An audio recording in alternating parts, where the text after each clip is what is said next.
As the cover shows, Karen is getting a movie-themed book just in time for the Babysitter's Club movie.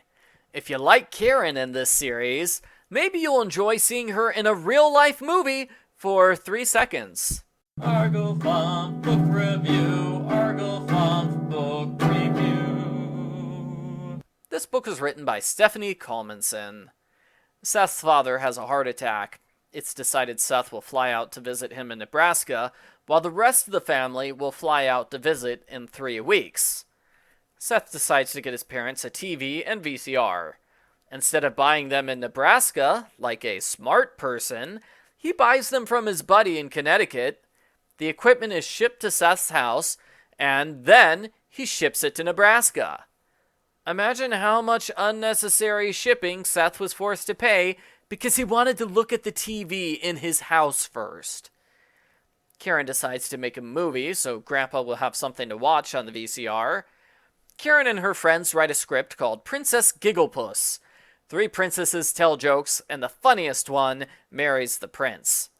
It is a surprisingly good story, and I'm even more surprised that the girls don't argue over who gets to be the star of the movie. Normally, Karen would make herself the important princess. Instead, she makes herself the director. That way, she can yell at everyone and boss them around without getting into trouble. Sounds like Karen to me. The kids make costumes, and she bosses everyone during rehearsal. For example, she yells and stomps her foot at Andrew because he said mommy and daddy, not mother and father. After 3 days of rehearsal, they film the movie. Karen interrupts after almost every line. She reviews the footage and decides they need to reshoot 3 scenes.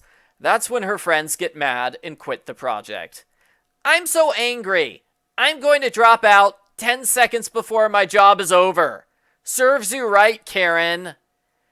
Sam edits the movie, and he points out that Karen is a pretty mean director. Normally, this is where Karen would learn a lesson about not being a jerk to her friends for the 50th time. But the book is only halfway over, so we're going to stretch things out for a while.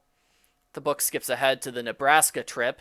Karen talks about airplane trips in great detail, and she explores the farm in equally great detail. She visits her friend Tia and explores her farm in great detail. It's mentioned in passing that Karen's friends have been purposely avoiding her ever since the movie fiasco. I honestly would have preferred seeing that over rehashing Little Sister Super Special number 2. It's announced that Grandpa is coming home from the hospital tomorrow. I am surprised they flew all the way out to Nebraska without knowing when he'd be released. The kids can't go to the hospital, after all. Imagine how sad they would be if they came here for 2 days to see Grandpa, but they couldn't. They throw Grandpa a party, and everyone loves Karen's movie. The grandparents compliment Karen and her friends on their cooperation skills. This guilt trips Karen for being so bossy. When she gets home, she throws her friends a party, and all is forgiven.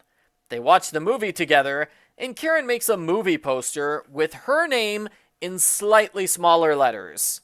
She believes this is an act of supreme humility. The end. Post-book follow-up.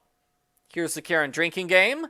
When she interrupted filming to boss people around, I wasn't sure if that counted as complaining or attention stealing. I thought this book was pretty typical for the series. It probably would have been better if it focused on the fight between Karen and her friends, instead of suddenly jumping ahead a week or 2 so she can explore farms in Nebraska. Escalating the fight would have helped a bit too. Say Hanny threatens to quit halfway through, instead of quitting at the end when it doesn't matter anymore.